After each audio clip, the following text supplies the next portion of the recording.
lightened up veggie burgers. In recent years, I have become more cognizant of how much meat I eat, as well as the kind of meat I eat, both for ethical and environmental reasons. However, I have found it challenging as so many meat alternatives can be filled with all kinds of less nutritious ingredients, fillers, preservatives. You know by now this is my Lighten Up series, and that is especially important when it comes to a meal like veggie burgers. There are so many ways to lighten up, and any one of them might be right for you. Whether it's lightening up your veggie burger by making it yourself, which we're gonna do today, or lightening up on yourself, grabbing a meat alternative from the store, regardless of the nutrition. Or maybe it means giving yourself permission to eat a real burger if that aligns with your choices. Like I have said so many times, we are all doing the best we can with the energy and time and resources that we have. And it's so important that each of us decide for ourselves and allow others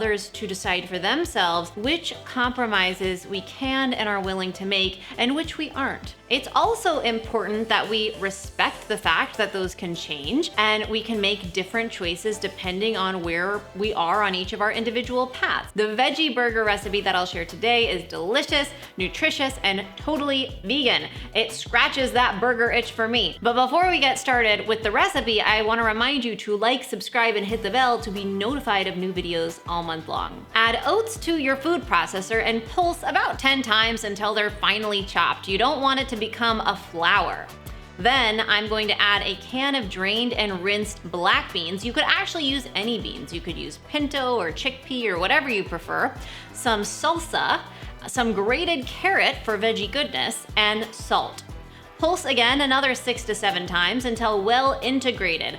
I try to not over blend these here, as I feel if it's too smooth, it'll lose most of its texture.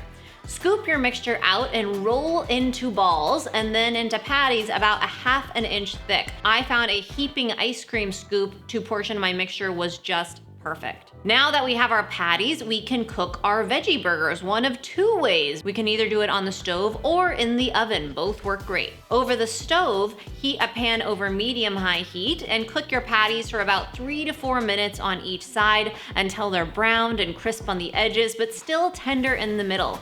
Keep in mind that cook time is a recommendation and you don't really need to worry too much about over or under cooking them since it's not made of meat. There's no egg or nothing raw in this recipe. For oven baked, lay your patties on a baking sheet lined with sprayed parchment paper and bake for about 15 minutes, flipping halfway through. This was one of our team's favorite recipes while shooting this series. I can't believe how delicious they were.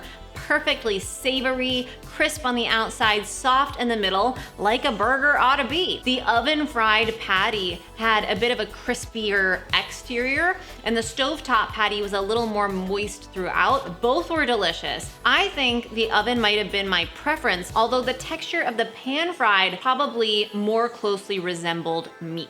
So serve as you would any other burger with all your favorite toppings and enjoy. I also like to serve mine with my homemade lightened up air fryer French fries that I showed earlier this month, which you should totally check out as well if you liked this episode. All of these recipes are linked in the description box. Thank you so much for being here with me throughout this series. It was really fun and important to me, and I hope that you enjoyed it. I also hope that I've given you some food for thought, if you will, about what it means to lighten up and how it can mean something different to each one of us in each moment. And I encourage you to remember that all of us, including you, including me, we're doing the best that we can, and it's important to lighten up on ourselves, give ourselves permission to not be perfect because it's not possible or necessary for our health, and at the end of the day, we are only human. And that's okay. And thank you so much for joining me for this Lighten Up series. We'll be back to our usual programming schedule in February, so I hope to see you next Thursday. And remember, it's all a matter of mind over munch.